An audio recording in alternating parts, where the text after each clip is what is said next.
Jeremy, you want to kick us off? Yeah, certainly. Well, July 20th, 2022, it is the 53rd anniversary of the moon landing today. Welcome, everybody. Uh, what do we have on the status agenda here? So let's hop straight into it.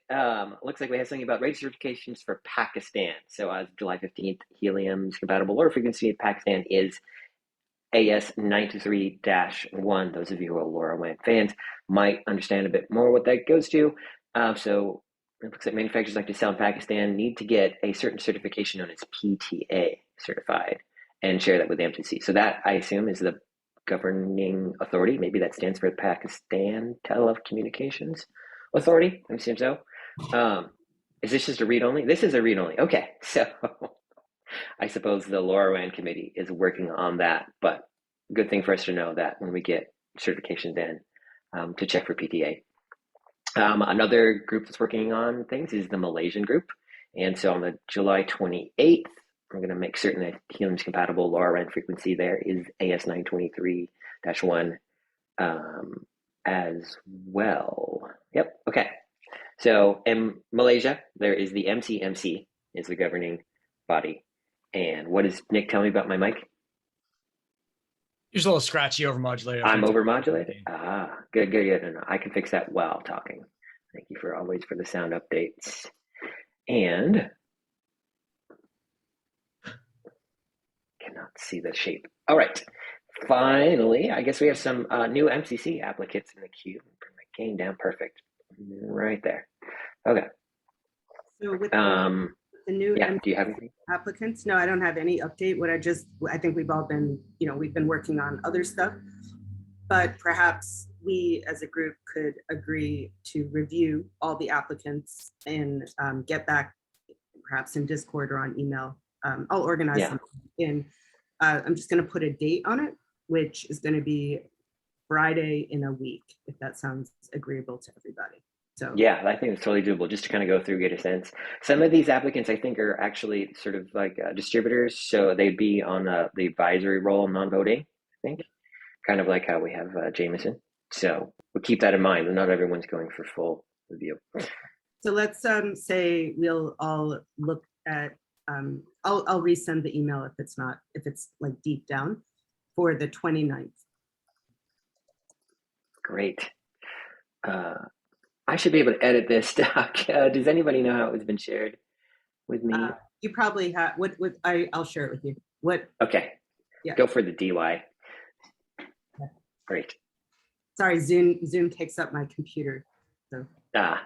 While you're doing that, so the actual things you got for discussion about 5G. Looks like 5G upgrade for OD approved full hotspot hardware. And it would be for full hotspots that have already improved the MCC. I see. So, there's some manufacturers who have deployed hotspots out there that are actually capable of running Magma. Mm-hmm. And if they have enough other portions to them, they would be able to attach a radio and become full 5G hotspots. So, if you have more information on that, you're saying we've got a process that's already approved, or that the idea is that we would make one? We have we all know we have an approved process for the full hotspot audit. And I actually didn't put this here, but we have been talking about how do we audit hotspots that have 5G capability now. And I don't know if there's a discussion. I'm working on a process, like as we speak. There is a fledgling process that is public for 5G audits. I'll throw the link in here so that the community can look at it. It's in Notion.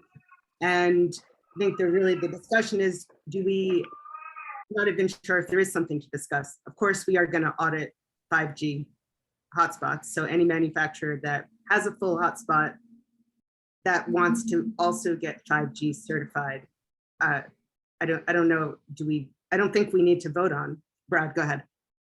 Well, I just want to clarify what I think is happening in the market. There are some of the current full miners out there with enough CPU and memory to run Magma. So I think those manufacturers are looking at two things. One is releasing a new product. They'll probably give it a new product SKU that makes it 5G capable, so you can hook a small cell to it and do 5G mining. which is a new product. And I think that just goes through our existing flow. So there's not a ton to talk about there, except for what you're doing in addition on the 5G side. I think the question is firmware upgrades for existing units that enables them to become 5G. So should those manufacturers have to do any testing or resubmit like a new unit, an old unit with the firmware upgrade, to go back through the 5G audit just to make sure that this firmware upgrade is going to maintain functionality? And again, I think there's a new dimension here, which is just interoperability with small cell. And I'm continuing to be a little bit worried that these small cells that talk to the 5G gateways have to have they have to have kind of matching firmware, so that you got to have the right firmware on the small cell to talk. So it's not clear to me, as more manufacturers enter the market here, how they're going to document that. And I want consumers to know if they go buy a small cell after the fact, like, how do they know that that small cell has the right firmware on it that's actually going to talk to this firmware upgrade that's going to get pushed to their OG hotspot? So I also have another really important thing on this line, which is that all the existing 5G hotspots right now have secure boot processes. They are locked down firmware from power on into the OS. It's really important, if you're going to get ahead of any gaming, that continue to be the case for any manufacturer applying for 5G. And this may be difficult. If we say this is a requirement, this may be a stick in the mud for some manufacturers. Like, if you're going to try to upgrade a Raspberry Pi into a 5G unit, I'm a little worried whether that's going to be possible. Yeah, I don't think so. So I think that should be the number one thing we kind of put in there. Is like, there are some requirements on the boot process. So and Jeremy, thanks for bringing that up. But I think that guidance needs to be provided to the manufacturers very quickly, because this is fundamentally, this could have a huge impact on their go-to-market plan. Yeah. Right. I'm actually what is a little worried now. What is the security requirement for a 5G capable hotspot? Is it a step up from where it is today for the LoRa? And if it does require full secure boot on an RPi, you can't do that remotely, right? To my knowledge, right? I don't even know if it's possible to do locally. It would require some, on the board. Yeah, I think it would require some hardware specific changes, and even then, it's got holes, right? So yeah, so I don't know. I guess, Jeremy, who is it? Our council's responsibility to determine the security requirements for 5G, or is it a joint responsibility? But that needs to get going very, very fast. Yeah, I'll get on that to get everyone involved. I think we should have the foundation definitely weigh in, because it's heavy enough thing. I think it's just a little bit beyond the MCC's purview, but to your point, it's hugely impactful, right? Because if manufacturers are thinking that even if they got Magma running, that they're just going to be able to load that on existing high performance RPis, they may not be able to. Yeah. All right. Well, after this call, I'm going to raise an alarm bell. So I was under the impression that any manufacturer that was going to add 5G capability was coming back through audit.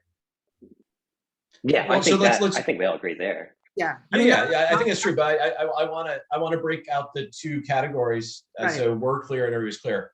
A, is a firmware upgrade to 5G compatibility allowed? If so, what's the process, and is there an additional security requirement? And then obviously for anybody new, it's new hardware coming in. What if there's if there's additional security requirements that needs to be documented so manufacturers know? Yeah. So for I think for the upgrade, although we actually have not explicitly said so, I would think they do need to come back through audit, because the audit on the 5G side, the firmware audit on the 5G side is something that would need to be audited. In fact, I can't say so much about it because I'm actually having a call with Joey, the person who's going to do that, on I think Monday, and he was going to walk me through the security process. Anyone is welcome to join, by the way, who's on this call. So yeah, can you invite us? That would be great. Yeah, I absolutely can. Yep. Yeah. But maybe we can reach that conclusion now, so at least it's clear to manufacturers. At a minimum, if you're planning to do a firmware upgrade to existing units for 5G, you are going to have to go back through an audit in some way, shape, or form. and we owe them specifics on that. And then the secondary point is there may also be an increased security requirement. Yeah, so I'm running down here kind of as a decision or sort of things of discussion that 5 requirements is stricter than LoRa. Re-audit is definitely necessary.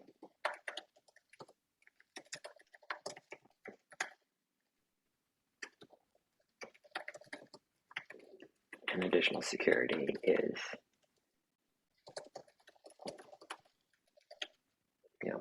cool. All right.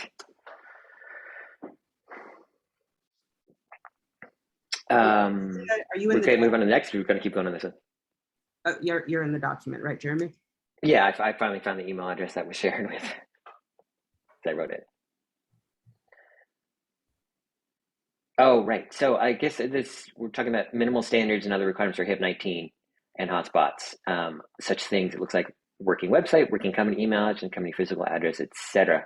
Does anybody know who brought this up and what we want to tighten up? I think Christina wrote it, but it's something that we just all keep sort of saying in different words, like secure boot, for example. Do we want to make that a standard? Can I just roll back for a second to 5G? Yeah. I just want to say this so that, so for summary, there is going to be a call with about what the actual process is on the firmware. I'm going to invite everyone to it. If people really want to be there and it's not convenient, I'll switch that. And there is also a hardware specification document for 5G. It's very sketchy, but I will also invite everyone to that. And that's where we should be writing, all of our notes about this. Okay, we can move on now. Great, I'm just capturing that. All right, so increasing HIP-19 stringency is what I'm gonna call the next one. Yeah, I'm definitely on board for scratching things up on HIP-19 and really having a roadmap on some of these things. Some of them, I think it is time that we start asking manufacturers to have a secure boot process even for the LoRa side. Really up for debate whether that's effective at this point, but some of the gaming stuff that I see could be really nipped, especially the software side, software patches, if we stop allowing the kind of Raspberry Pi generation of onboarding. So many things would be solved now if we did not have to deal with, if we hadn't let sort of the cat out of the bag. Sorry, my window just refreshed and I've lost track of it. So Jeremy, I would like us to talk about, yeah, go ahead. Just to be clear on that for people watching who might start freaking out about their hotspots, we're not talking about hotspots that are already on board. We're talking about new manufacturers coming in. And basically we're just raising the kind of quality bar and the security bar. That's what we're discussing. Exactly. So, clearly we'll have this generation that of already onboarded hotspots, they are not gone away. But for new ones, if we want to see the network grow, I'd like for that generation to become a minority amongst many. Of course, that would mean we need to get to 3 million onboarded LoRaWAN hotspots to get there. Before it's kind of like 1/3 of the place. But go ahead. Well, I also think this is in some ways it's in the manufacturer's best interest as well. Yeah. By us setting that bar, it does raise the initial entry a little bit higher for the manufacturer. But also, I think it protects the manufacturer from some of the unfortunate events that have happened, whether they would have invested in that protection up front or not. We kind of are requiring them to invest in that protection up front. And I think we want to see the quality of the equipment and the quality of the manufacturers and the ecosystem go up. So I don't think it's unreasonable to raise the bar as the network gets bigger, and it's critically important to improve the integrity. So I think it should be reviewed. I think people should be given a good amount of time. So if they do have a supply chain commitment that they already are going, that they have time to run through that. But if they're starting to plan a product for 2023, it's really kind of the foundation, I think, owes them some roadmap visibility on what they should be shooting for. Yeah, so I'm kind of writing that down as like, if we do adopt this and say, look, this is the next level we want to see, having a sunset date clear enough in the future that everybody knows that it's happening and that, it turns on there, as well as we really think we need community input on that. maybe having a HIP or something to describe this. There's some cool opportunities where we could solve a few things. Having the hybrid model where we've got some of the older designs out there and some of the newer designs could become part of a root of trust system.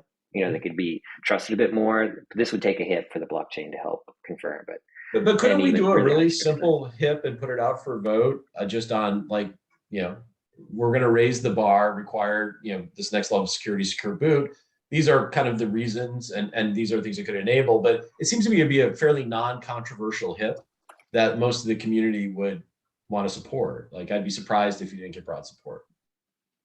Cool. All right. So Brad and I clearly kind of have a vision for this. Here's if anybody else thinks it's generally a bad idea or thinks it'd be structured a little bit differently. I think it's a good idea, and I volunteer to help out. Is it also worth getting some contribution from manufacturers as well to understand, is it a massive cost impact? Is it going to double the unit cost? What's the impact on them? Yeah. I know personally some of the designs from the manufacturers because I've torn apart so many different hotspots. Some of them are well positioned to turn this on. Anybody who's been using the PX30 Rock, not the Rock Pi, actually the Rock Pi may be able to do it too, but the Rock chip board has trust zone, full boot, secure boot ability. They haven't been using it, but they would possibly be able to do it. Some of the other manufacturers have gone through other security designs, like I believe Kerlink has the capability to do full authenticated boot. In fact, I think their designs may actually already use that. So some, clearly have demonstrated the ability to do it, and we know what their kind of cost points are. But for others, it may be retooling, and certainly hearing from them is probably a good idea. Yeah, I think we should get feedback and maybe solicit their inputs on how to structure it. But to answer maybe and just to summarize, Jeremy, so it's clear, there's not really a big hardware cost difference to turn this feature on. In most cases, it may prevent you from using like an off-the-shelf Raspberry Pi, and you might have to go to some platform that enables it. But I don't think there's a big hardware cost difference. There is an increased engineering effort and discipline needed by the manufacturer to go execute this, and it ties all the way into their fleet management because now the firmware upgrades have to be signed and things like that. So it does increase the kind of the engineering infrastructure that a company may have to go support the product and deliver end-to-end security. But again, I think that's needed. So I think we are raising we're being upfront. We're raising the bar. Right? How about the other aspects? Really, I kind of stole the show from what I think the HIP 9 increases should be, but how about these lower hanging fruits? Should we require a working website, mailing address, company physical address? I mean, it says kind of et cetera. Yeah, I would say yes to all that. And I think one thing that we've seen from unfortunate incidents is that it should be more of a legal contract and less of like a, hey, we really promised to do this, trust us. So we got to start putting the fields in there and standardize it across the board and make sure that everybody not only kind of knows what they're signing up for in the way we've done it so far, but also knows that they're committing to a legally binding agreement. And as part of that, has got to be all of the standard information fields get filled out. Cool. I put that in as a second one. Yeah. I think that definitely does cover like all the things that would be under this if we just simply got some help into maybe turning in board of contract between foundation.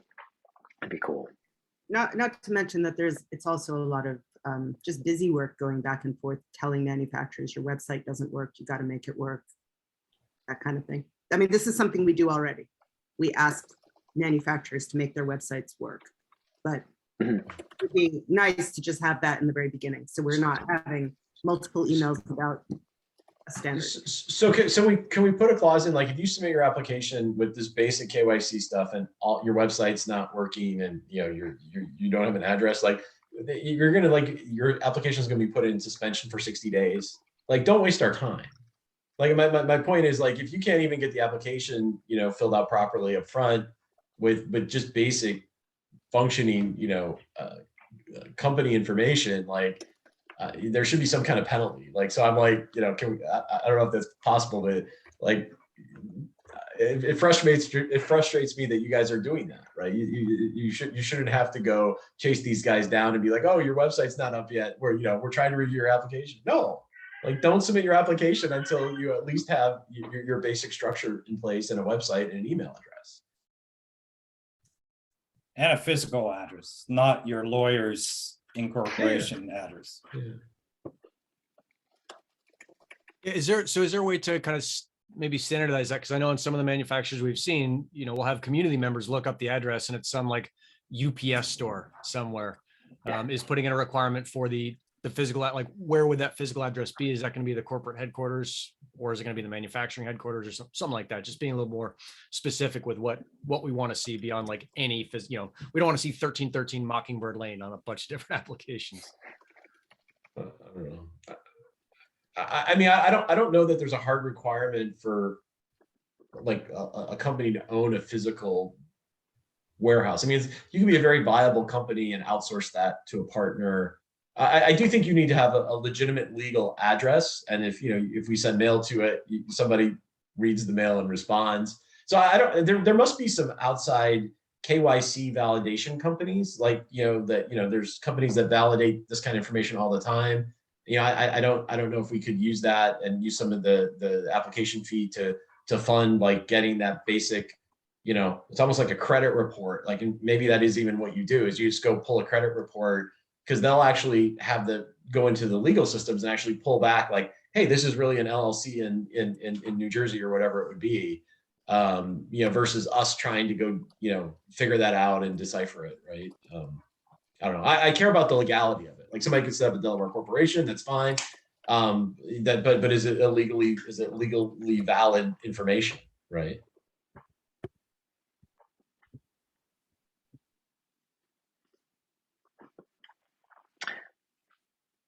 Sure. Well, it looks like we're all cool with like upgrading some parts of this much easier than others. Like I'm certain we can give someone the authority to change the requirements so that the physical address is spelled out a bit more, whatever needs to be done.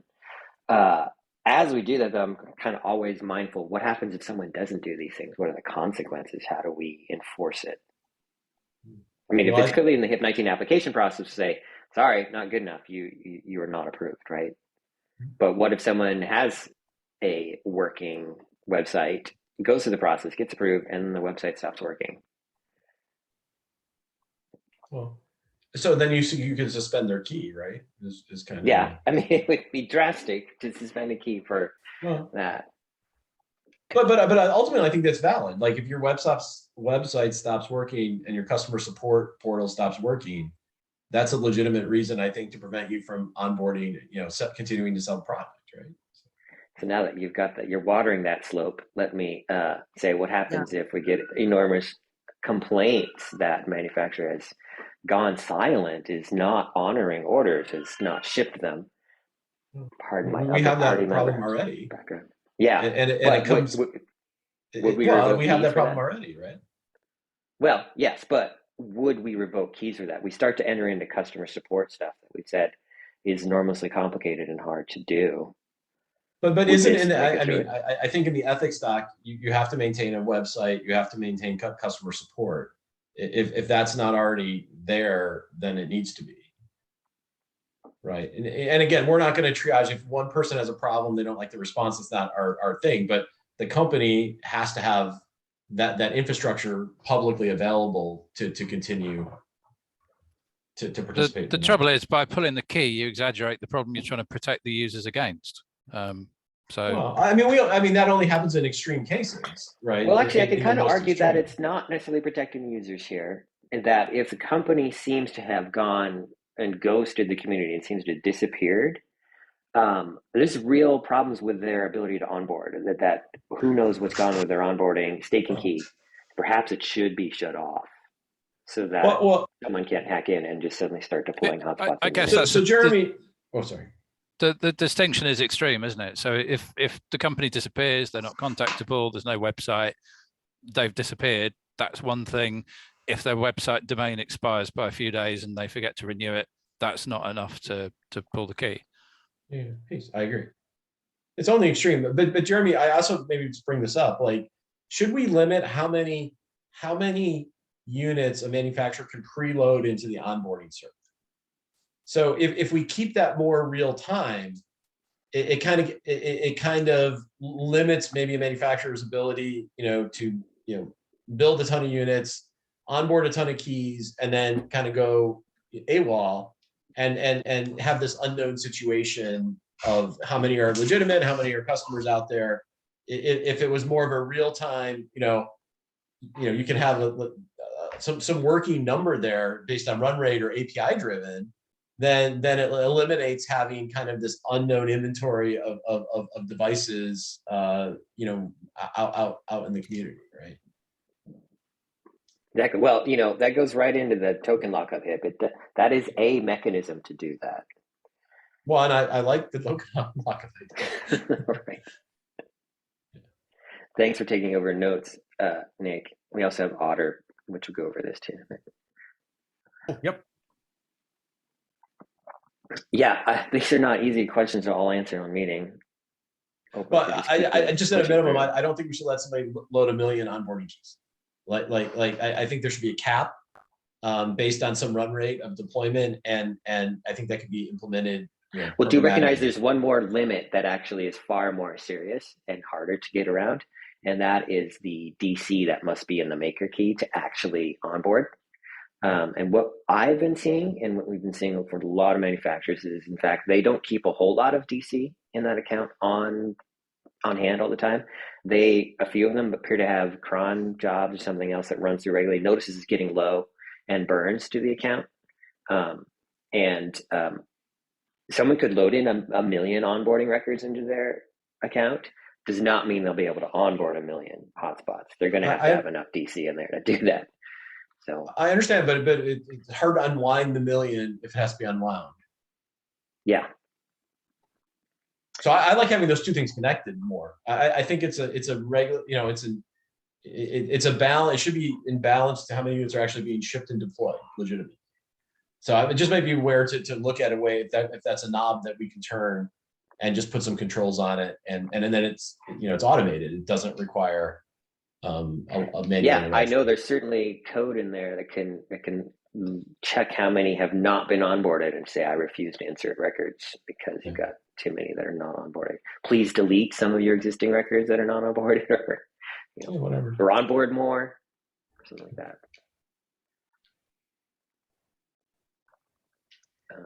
We could certainly request that if we. I mean, what would the limit be? Do we really think this would stop anybody rogue? Like, would this have stopped something in the past? No, it just helps you unwind something that goes bad.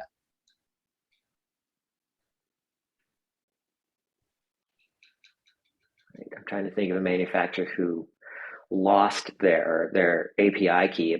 Was stolen. They reported it to us. And, hey, we're getting records that we did not insert into. I should bring that up, by the way. That's just something for the committee to be aware of.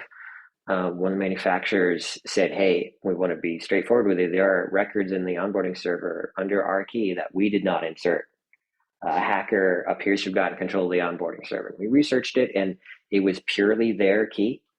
So they lost control of their API key and allowed records in there, and those hotspots got onboarded. And I think they're in the deny list. Many of them are. But this is an action I think we as a committee should take notice of. And if that happens and is not reported or not done in a timely manner, or if it happens enough, I think it's grounds for revoking a manufacturer's ability to onboard. It's a serious security issue. So it's along that lines. Well, should we go into setting this at least onboarding limit? What's the general feel here? Let's see. I'm kind of trying to summarize what we've been going through. Brad and I have been doing a lot of the talking, and that's disturbing me. Anybody else? Usually that's me that's doing all the talking. Yeah, Brad, is there like a number that you're kind of thinking of, or is this still super general? strategy piece? We're like talking like 1,000, 5,000, 10,000, 100,000. Yeah, I mean, arbitrarily right now, you can pick a number that's pretty big, like 25,000 or something like that, just to keep blatant, like something going wrong, just as a safety valve. I think it needs more investigation. I think you could look at how much DC is in, how many DC credits are in the maker's wallet, some relationship to that. Because I think right now, Jeremy, like you could onboard it like a ton. You don't have to, the DC burns when the unit actually goes to the onboard transaction. Correct. So I just think those should be, maybe more in balance. So, and it does force, again, we're talking about upping the game and the integrity of the network. It does force the manufacturers to be a little bit more disciplined on knowing what inventory is shipping and being deployed and getting those keys onboarded. And, they can even make that API driven. So it's more real time instead of just like, hey, somebody built me 50,000 units and I'm just going to onboard them all to the server. And I have no idea where these things went. Right. Yeah. But, whatever this limit is, it kind of sets the limit of the number of units they can put outstanding into the field. Right, but you can add to it every day. I mean, it's not like there's. But they might not know which. Let's say they literally ship 30,000 hotspots out to customers and distributors. That's fine. And they don't know at any point which of those are going to be on. No, they can. And do we all set a three. limit of 20. Okay. Yeah, anything that ships to a customer needs to be in the server. If they automate their systems, they know when it's shipping, they should load those to the server. What I'm just saying is, you just 6 months in advance, you don't load 100,000 keys from some CM that gave you a CSV that you really didn't understand where the keys came from, and you have no control of your keys, and just trying to raise the right. But we can only enforce one thing, which is the number of records in the server onboarded, right? And we don't have any idea how many of those are. How many records are onboarded? It would be that's the number we're looking for. So records that are, you can have a million records in the server as long as they're on board. You just can't have a million unboarded No, but I'm saying records. If whatever number we set, someone can legitimately argue, let's say we set it at 40,000, someone can argue, I have 50,000 hotspots in the field right now that could be turned on at any moment. And you've limited me to 40,000. There are 10,000 hotspots that are not going to onboard correctly. We would never want that to happen, and I don't think it needs to happen. But what we could say is you need to have the data credits to support the 50,000 records, so it makes them put some financial stake. It's okay. So it's gone from being a numbers requirement to being a data credit requirement. We could also talk to manufacturers and see what's reasonable, right? Because none of, with the exception of, was it Jameson, none of us are manufacturers, so maybe we're just totally kind of throwing out numbers. I can tell you right sense. now, I mean, if it is a numbers-based thing, the onboarding server across all manufacturers, I think, has at least 2 million records in it. And, at least 1 million of those are deployed hotspots. So that infers there are 1 million unonboarded records. Right. So to give you a sense, some manufacturers have definitely pre-uploaded a lot of data. And if we set a numerical limit or said, we're upping the requirements here, what do we do for those who have uploaded a heck of a lot of records? What do they have to do? They have to delete the unonboarded ones. They have to burn a lot of DC. Again, this would be a very forward-looking thing tied into the overall security. And again, I think it would be proportional to, do you have data credits ready to actually fund those units being onboarded?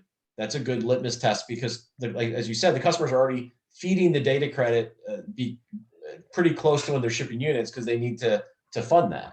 And like, I don't want to make a super big deal of this. Like, I don't think this is the biggest security hole. It was just an observation based on what we're talking about. Like, it's unlimited right now, I think. So somebody could just upload 1 million records, and I don't know if that makes sense, right? Yeah, well, but again, it is limited by the DC. They can't onboard all of those. No, but it's unwinding all of these keys that are in there. So to your point, somebody hacked the system. There's 1 million keys that are there. If somebody doesn't know that those are all legitimate or controlled in terms of being assigned to units that are actually legitimately sold, we're making way too big a deal of this. This is not that important of idea. It was just a comment. Like, is there? It's in the notes. Let's move on to status of token lockup, because I put all this stuff in the notes. We can review this later. I think we great. Thanks for writing beaten that horse enough. But thank you. Peace. Let's move on. All right, so in there indeed is the status of token lockup HIP, which is HIP 65, I believe. I haven't been doing a lot of chatting of it. I do go into the channel there. So there is a Discord channel where people post their questions, concerns, other ideas. You know, I want to know too the status of the STG hip that I know Nick and you've been working on. Should we merge these two? Are there things that people like, don't like? That to me is the bigger thing. It's like we have put possibly two different things. I really feel we should be unified and have one hip. And so first off, has anybody been attending the HIP 65? Let me make certain it's the HIP 65 channel and seen any general comments that you feel that should be captured of like changes? I've been reading the comments in the HIP 65, and I think my biggest concern is, I think, you know, I'm conveying this sentiment of the guys in the Netherlands, the long AP guys, who argue, hey, we're never gonna, you know, produce tens of thousands of gateways. Why should we have to put up 10,000 HNT, right? So that especially the smaller manufacturers, that could be a real burden. Of course, somebody like Bobcat, yeah, it's probably not a big deal to put 10,000 HNT up in an account, but yeah, you know what? Kind of dovetailing into the security requirements. Maybe if you are approved and you've got a secure boot, because I think they do. Yeah. Your staking is less. This could be a great carrot and stick to get that to push through. I don't know. Another way to do this is just simply reduce the, I'm going to call this the quantum, because if you think about what this is, this staking amount, it kind of says everything must be done in chunks of this, right? You could reduce the quantum, but also consequently reduce the number of hotspots that can be in the air to make this gap smaller, so that effectively it's still the same sort of 1-to-1 or whatever it is, some number of HNT per hotspot locked up, but the amount that you have to keep kept locked up at any one time is in smaller chunks. So if you only ship 5,000 units, you know, a 5,000 HNT chunk would be appropriate, something like that. Yeah. Okay. Could that also Keep be that in tied there. into this onboarding issue that we just finished beating? Is that if you have X amount onboarded and there's a minimum there, maybe that decreases the stake, something like that. I'm just spitballing it. Yeah. The other comment I've seen is in regards to the amount. So if you say one HNT, okay, today it's about $10, but who knows? Maybe in 6 months it's back at $20, $40. Now, you know, if you're shipping a gateway that costs $150, that's you know, a large portion of the cost of the gateway. So this is actually addressed very early on in the design of it. We did try to make a formula which tried to track the Oracle price, things like that. When you actually map out what the liability is, like what a maker can do by gaming the system, the Oracle price appears both in the numerator and the denominator of the equation, and it cancels out. So really, it's about how much HNT could you steal from the network before it's discovered. And that's what the end result is, and it doesn't actually matter what the Oracle price is.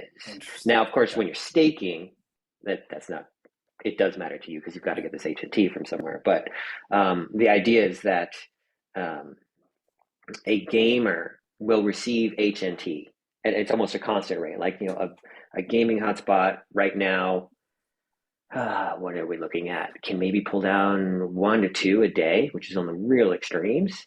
Yeah. And no matter what the price is, it's always an HNT. Right? Sure. So if we make the staking amount based on HNT, that helps cancel the amount. But I can certainly see the argument like, well, where do we get the HNT from?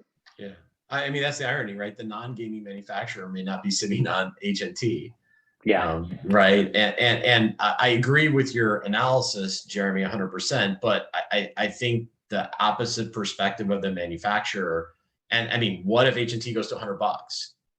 Like, so, you know, so I think we have to think about that equation, and then can it even, you know, does it become such a barrier that you eliminate your high integrity manufacturers? Yeah. So I think it needs to be revisited, right? Or at least adjusted maybe over time. Yeah, okay, we can kind of put that in there, especially if that's a general feeling. Another topic on this vein is, and I know Brad, you're a real fan of it, I'm coming around to it, is the ability that if this is put in some sort of escrow account, it should be able to, perhaps stake a validator or something like that. Yeah. I think that makes it much more attractive, to the manufacturers. At least they're getting a return, and it ties into like the new HIP where manufacturers, the mobile HIP, where actually get kind of a recurring reward potentially for keeping firmware up to date. We want manufacturers in this for the long haul. We want manufacturers to keep firmware really up to date. So I love the idea of allowing them to get a yield on their investment. And so I think that also helps negate the cost issue of the HNT, because it's not just wasted money. Then it's, if the value of HNT is higher and it's going up, then your return on that goes up too. That reminds me to add something to the 5G requirements. Is the manufacturer needs to demonstrate and maintain a federated. Okay, cool. If we just kind of zoom out a little bit, the whole intent of the token lockup HIP was to make it painful for manufacturers who are gaming. And really, if we zoom way out, it's to, continually improve the kind of foundational structural health of the network and make it more and more difficult at a structural level to game, right? The same kind of thing we're talking about with improving the security of hotspots coming on board. Like it doesn't stop anything. It just makes it more and more difficult, continually raises the bar. So that's when we're thinking about making these decisions, that's what's got to drive it, is like maybe not specifically the techniques or the specifics on this call, is like, how does this improve the foundational health of the network? Because that's really within the kind of mandate of the MCC to help with that. It's outside of our mandate to say like, hey, we're going to write this specific HIP with these specific details, at least on this call, for people watching who are saying, what are you guys doing? On that note, let's back up a second. I would love to hear the status. Are you ready to kind of present overall what the STG HIP does, Nick? I can give a kind of is? brief public overview. It's still in talks. So this is something that I'd put out to a bunch of the folks on the POC SWG and also folks on the MCC to say, hey, I've got this idea for how do we make it easier to rapidly identify manufacturers who might be involved in institutional level gaming, right? So there's a fairly specific focus on stopping that, not on stopping specific gamers who've got 6 or 10 gaming hotspots or 100, but thousands. And so taking all of the information that is public right now that's been presented in these various hearings to say, hey, if you've got a high number of hotspots on a list that are only talking to each other, if they're all also not transferring data, if they all also got onboarded in the same amount of time, and all this is public information, none of this is super secret stuff. If we take all of these different benchmarks or data points and say each one of them is, I think the word is orthogonal, but as you start to put them together, they start to build like a machine learning kind of case or an algorithmic case to say, hey, this is more and more and more likely that this manufacturer is involved in institutional gaming. And so that's the intent of that. And so now it's, I've got this big idea, but actually putting into practice is going to be the responsibility and require the expertise of folks on the POC SWG, as well as other people in the group. So it's not totally ready for, absolute public comment, but that's the general intent of it. Okay. And anyone who wants to, my main point here is like merging issues or maybe dropping HIP 65 in favor of something else. It is clear that the high level goals of both of these HIPs is to just try to do as much as we can from our authority over manufacturers to stop manufacturer gaming, because we feel that's very damaging, can be done at such large scale, way faster than individuals can do it. That it'd be great to stop it. So I don't know. In terms of like what should be happening with HIP 65, not a lot of activity in that channel. And as everybody knows, in the HIP process, it kind of the foundation likes to see continual churning on the HIP, and only when they see significant discussion and really kind of consensus around what's going on, then does it kind of come up to a vote. So clearly not ready for a vote yet, because there's still open questions and things that we're not able to answer quickly and easily. So I would say that is currently the status. This is how hips do go away, though. No one talks about them. No one does anything. They do get culled. So if Sure. we're honestly really interested in it and want to see it go forward, we all have to contribute in the channel actively and also edit the wording we have too. That's another thing that happens too. Through the discussion, people say, "Oh yeah, it's a great idea. Let me incorporate that in," something like that. Sure.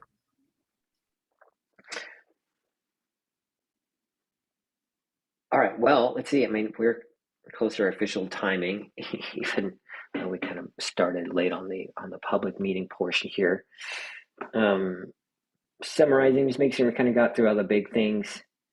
My goodness, we have two competing notes in here too. By the way, if anybody's reading the docs. Yeah, we've hit everything that was on the Google Doc. Yeah. So, I mean, any last emergency issues people have? That No. It would be great to hear from Christina. If we're doing a good job on going through all the recent HIP 19 applications and make certain to vote on those, I kind of have to dedicate one day a week to go visit the whole thing. And Sure. And just for the record, Christina's sick today, so she gets a pass for not being here. Exactly. Cool. All right. Well, as a reminder, things to do. Everyone, we all agreed to review new MCC applicants by this Friday. Please do that. That's this Friday, next Friday, July 29th. Any other big things? No? Nope. Let's call it. Yeah. All right. Thanks, everyone. Right I'll see you on the channel. Did anybody send any chat? Let me just make certain I'm not dropping something. Yep, we're all good. We're good. Bye. Thanks, guys. Thank you. Leaks.